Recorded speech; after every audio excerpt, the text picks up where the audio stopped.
मैं come in sir? Come in. Good afternoon ma'am. Good afternoon. Good afternoon. बैठ जाइए Shanu. Thank you sir. अपना परिचय दीजिए।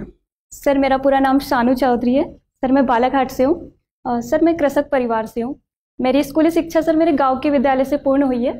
सर इसके बाद ग्रेजुएशन में मैंने बीएससी शासकीय जटाशंकर त्रिवेदी कॉलेज बालाघाट से सर पूर्ण किया है। सर स्कूल और कॉलेज के दौरान मैंने रेड क्रॉस और एनएसएस के साथ सर वॉलंटियर के रूप में भी मैंने कार्य किया है। और सर मुझे खुशी होती है बताते हुए कि मध्य प्रदेश शासन की एक योजना माँ तुझे प्रणाम के तहत सर मुझे भारत बांग्लादेश इंटरनेशनल बॉर्डर यात्रा पर भी जाने का मौका मिला था। और सर मुझे लेखन के लिए राज्य स्तरीय पुरस्कार भी सर प्राप्त हुआ है। बहुत अच्छे। Yes sir. और सर भजन गाना और पवारी लोक गायन करना में मेरी रुचि है। अच्छा। और राज्य सेवा परीक्षा में सर ये मेरा पहला प्रयास। अच्छा, कई लोग शानू अपना जन्मदिन बहुत शान से मनाते हैं। Yes sir. आपको लगता है ये जो जन्मदिन मनाने का जो दर्शन है ये एक सकारात्मक दर्शन है? Yes sir. सर जन्मदिन मनाना वास्तव में एक बहुत ही खुशी की बात है, क्योंकि इसी दिन हमारे माँ बाप हमारा परिचय इस दृष्टि से कराते हैं। तो सर यदि कोई व्यक्ति इसे खुशी और हर्षोल्लास के साथ मनाता है तो सर ये बहुत अच्छी बात है। आपका जो पहला जन्मदिन मनाया गया होगा, यस, उस दिन आपको क्या उपहार मिला या विश्व ने आपको क्या उपहार दिया? Yes sir. सर पहला उपहार मेरे माता पिता ने जन्म के साथ ही मुझे दिया। और सर पहला उपहार मुझे माता पिता से जो आशीष मिला, आशीर्वाद जो मिला, कि उन्होंने मुझे शायद मेरे लिए ये कामना की होगी कि मैं इस धरती पर आऊँ और कुछ अच्छा करूँ, कुछ बेहतर करूँ, कुछ सकारात्मक करूँ। सर ये मेरे लिए शायद बड़ा उपहार रहा हो। तो आदमी अपने माता पिता के प्रति कृतज्ञ महसूस करता है, लेकिन भारतीय शास्त्रों में पितृ ऋण चुकाने का दायित्व तो डाला गया है, मातृ ऋण का उल्लेख नहीं है, ऐसा क्यों? Yes sir. और सर मैं आपकी बात का समर्थन करती हूँ। हमारे वैदिक साहित्य में सर पितृ ऋण शब्द का मैम इस्तेमाल किया गया है मैम। लेकिन जब हम कर्ज चुकाने की बात करते हैं और पितृ ऋण की बात करते हैं तो मैम इस ऋण की पूर्ति चूंकि संतान उत्पत्ति के द्वारा होती है। और मैम जब संतान उत्पत्ति है तो माता और पिता सर दोनों ही आवश्यक है। तो सर यहाँ पर जब हम पितृ ऋण कहते हैं तो यहाँ पर कहीं ना कहीं सर माता का भी योगदान है। तो इसका अर्थ सर मतलब आप मान के चल रही है पितृ ऋण में मातृ ऋण छिपा हुआ है। यस, ठीक है। उस तरह से एक पितृपक्ष होता है, 15 दिनों का पखवाड़ा होता है, ऐसा कोई क्या मातृपक्ष या पखवाड़ा भी होता है? माफ कीजिए सर, जहाँ तक मेरी नॉलेज है मातृपक्ष नहीं होता है। आपको लगता है कि इसमें परिवर्तन करना चाहिए? सर जहाँ तक अभी सोसाइटी में सर यही मान्यता है, और कभी यदि सर आवश्यक लगता है तो कर सकते हैं सर। अभी वर्तमान में चल रहा है तो किसी को कोई खास दिक्कतें नहीं है, तो सर ठीक है। अच्छा, विश्व इतिहास में घटना घटी थी जिसे 9/11 की घटना के रूप में याद किया जाता है। Yes sir. क्या है वो घटना? सर 9/11 की घटना 11 सितंबर सर 2001 को हुई थी। सर ये अमेरिका में हुई थी। सर वहाँ पर आतंकवादी हमले हुए थे सर, जिसमें वर्ल्ड प्रसिद्ध मैम 2 बिल्डिंग्स थी उसे गिरा दी गई थी, वर्ल्ड ट्रेड टावर जैसे कहते थे। ठीक है। किसने गिराई थी? सर जहाँ तक मैं याद कर पा रही हूँ, अलकायदा ग्रुप एक आतंकवादी संगठन है सर वैश्विक स्तर पर, सर उसके द्वारा गिरा दी गई थी। अच्छा। हवाई हमले हुए थे सर आतंकवादी उसके तहत। आपसे ये प्रश्न क्यों पूछा जा रहा है? सर क्योंकि मेरा जन्म दिवस 11 सितंबर है सर, उसे 9/11 इसलिए हुए थे। तो आपको क्या लगता है ये आपको उपहार के रूप में मिला था उस दिन? नहीं सर, ये उपहार के रूप में नहीं सर, बस ये एक घटना थी जो कि सर सुनने में नकारात्मक महसूस होती है, लेकिन सर इससे एक नया अनुभव और एक सीख मिली है कि सर वैश्विक आपने उल्लेख किया कि आपने भारत बांग्लादेश बॉर्डर का भ्रमण किया। Yes sir. भारत सरकार की तरफ से भारत बांग्लादेश संबंध बड़े सुखद दौर से गुजर रहा है पिछले 10-15 वर्षों से। यस। लेकिन अभी हाल ही फिलहाल में पिछले 1 महीने में कुछ इरिटेंट्स अर्थात कुछ नाराजगी वाली बातें भी उभर रही हैं, क्या विषय है? माफ कीजिए सर, मुझे वर्तमान भारत बांग्लादेश की पिछले 1 महीने की घटनाओं के बारे में सर जानकारी नहीं है। भारत म्यांमार संबंधों में थोड़े तनाव आए हैं, उसके क्या कारण है? Yes sir. सर हाल ही में म्यांमार सरकार ने सर भारतीय सैनिकों को वहाँ से सर मतलब आउट करने का सर निर्देश जारी किया था सर। इस वजह से दोनों देशों के बीच में तनाव उत्पन्न हुआ था सर। फिर प्रधानमंत्री मोदी सर मतलब उनके निर्देश से सर फिर बाद में स्थितियां सामान्य हो पाई थी। यस। अच्छा, आपने उल्लेख किया कि आप बालाघाट की रहने वाली हैं। Yes sir. बालाघाट एक ऐसा जिला है जिसकी सीमाएं 2 प्रांतों से लगती हैं। Yes sir. बता सकती है कौन कौन से प्रांत से? सर छत्तीसगढ़ से और सर महाराष्ट्र से हमारी सीमाएं लगती है। अच्छा, महाराष्ट्र से जो सीमा लगती है वो महाराष्ट्र के किस जिले से लगती है?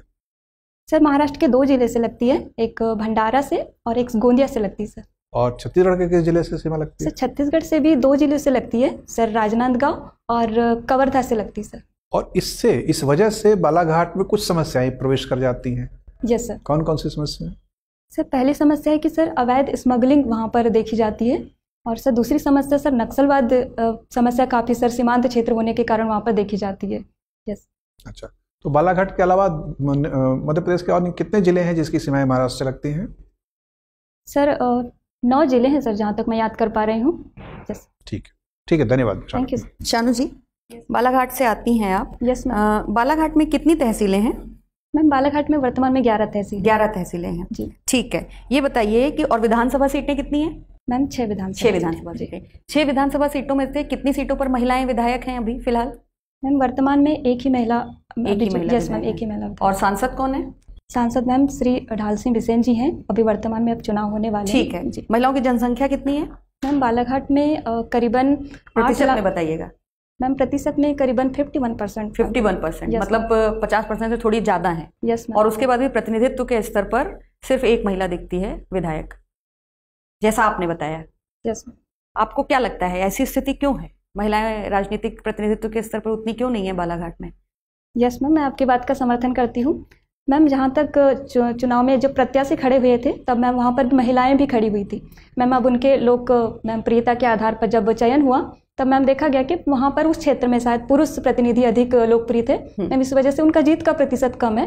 लेकिन मैम वर्तमान में अब धीरे धीरे महिलाएं आगे बढ़ रही है। और मैम आपको नहीं लगता है कि एक्चुअली स्वीकार्यता थोड़ी कम है? अभी हमारा समाज ये स्वीकार करने को तैयार नहीं है कि महिलाएं प्रतिनिधित्व दे सकती हैं उतना बेहतर।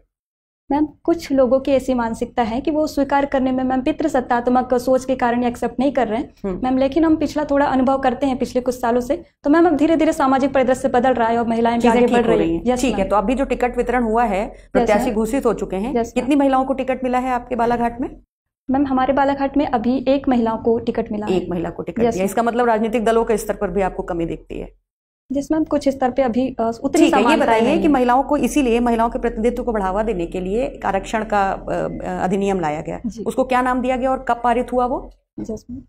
मैम इसे नारी शक्ति वंदन अधिनियम के नाम से हम जानते हैं। और मैम इसे हाल ही 2024 में ही 26 जनवरी के दिन मैम जब नई संसद जब आयोजित हुई थी तब पहला अधिनियम यही पारित हुआ था। अच्छा, और इस पे क्या सीमाएं हैं? सीमाएं क्या हैं इसकी? यस मैम जहाँ तक मेरा नॉलेज है मैम, ये 15 वर्ष तक के इसे मान्यता दी गई है इस अधिनियम को। जब स्थितियाँ सामान्य हो जाएगी तो मैम शायद आरक्षण के बारे में होगा। मैम 2029 में जब परिसीमन हो जाएगा मैम, उसके बाद से ये 29 में, माफ कीजिए मैम, 2026 में जब परिसीमन हो जाएगा तब उसके बाद 2029 से ये अधिनियम लागू हो जाएगा। ठीक है, बढ़िया। ये बताइए, आपने चारवाक दर्शन भी पढ़ा होगा? Yes ma'am. पढ़ा है? Yes ma'am. कुछ पूछा जाए उससे? यस मैम, मैं प्रयास कर। जिसमें ये कहा गया है कि चारवाक दर्शन, चारवाक फिलॉसफी से आप क्या समझ विकसित किया आपने? मैम जहाँ तक मैंने चारवाक ऋषि को पढ़ा है, उनके दर्शन को पढ़ा है, वे कहते हैं कि वर्तमान में हमें जीना चाहिए। जितना हम कमा रहे हैं, जितना हम इन्वेस्ट कर रहे हैं, उसका वर्तमान में उपयोग कर लेना चाहिए, क्योंकि वर्तमान जीवन ही हमारे लिए सर्वश्रेष्ठ है और जो आनंद हमें मिल रहा है यही मोक्ष है। पर उसमें ये भी तो कहते हैं ना, यावत जीवेत सुखिम जीवेत प्रीणम कृत्वा घृतम पिबेत। Yes ma'am. आपने तो बताया कि जो हम कमा रहे हैं उसी में सुखी रहें, पर इसका अर्थ तो ये निकल रहा है कि लोन लेके भी सुखी रहो। बिल्कुल मैम। कर्जा लेके भी प्रसन्न रहो। क्या वास्तव में चारवाक दर्शन यही कहता है? मैम ये जो पंक्तियां हैं मैम, इसका वास्तविक अर्थ तो यही है कि हम कर्ज लेकर भी हम घी पिए खुश रहे। इन पंक्तियों के आगे की पंक्तियां पढ़ी हैं आपने? Yes ma'am. हाँ, बताइए। यावत जीवेत सुखम जीवेत ऋणम कृत्वा घृतम पिबेत भस्मीभूतस्य देहस्य पुनरागमन कुतः। हाँ, यस। अब बताइए, आप समझाइए। मैम इसका अर्थ यह है कि जब तक आप जी रहे हैं आप खुशी से जिए। यदि आपको मतलब ऋण लेकर भी आप घी पी सकते हैं और ये देह जल्दी ही भस्म हो जाएगा और पुनः नहीं आएगा, इसीलिए आपको वर्तमान में सहमत हैं आप इस फिलॉसफी से? और फिर लोन आप जिनसे लेंगी वो आपके घर आएंगे वसूली करने, फिर क्या करेंगी?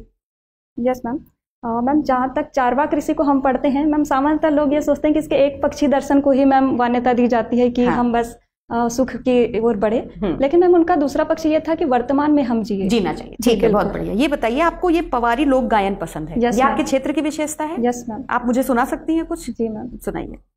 मैम ये जो मैं पंक्तियाँ आपको सुना रही हूँ मैम, ये पवारी में है। और ये जब किसान जब अपने कृषि त्यौहार शुरू करते हैं तो मैम उन्हें उत्साहवर्धन करने के लिए मैम ये गाना हम लोग गाते हैं, पवारी भजन गाते हैं। जैसे मैम इसकी 2 लाइनें इस प्रकार है। तीज को त्योहार आयो, तीज को त्योहार आयो, किसानी को भार छायो गाड़ो जूप ले। तीज को त्योहार आयो, किसानी को भार छायो गाड़ो जूप ले। भर की खाद किया पेटी, बांधी माँ फेंक दे, बांधी माँ फेंक दे। भर की खाद किया पेटी, बांधी माँ फेंक दे, बांधी माँ फेंक दे। बढ़िया। कृषि को सेलिब्रेट करने के लिए इसको मतलब, कृषि को सेलिब्रेट करने वाले और कोई उत्सव मध्य प्रदेश में मनाए जाते हैं? मैम उत्सव से आपको हाँ, उत्सव मनाए जाते हैं ऐसे कोई? Yes ma'am. हाँ मैम, हमारे क्षेत्र में पोला और नारबोल, हरेली, जीवती। और इसके अलावा आपके क्षेत्र से बाहर? Yes ma'am. मैम हमारे क्षेत्र से बाहर मैम नवान्न पर्व मनाते हैं मैम, बुंदेलखंड में बहुत सारे मैम मनाते हैं। बहुत बढ़िया, थैंक यू।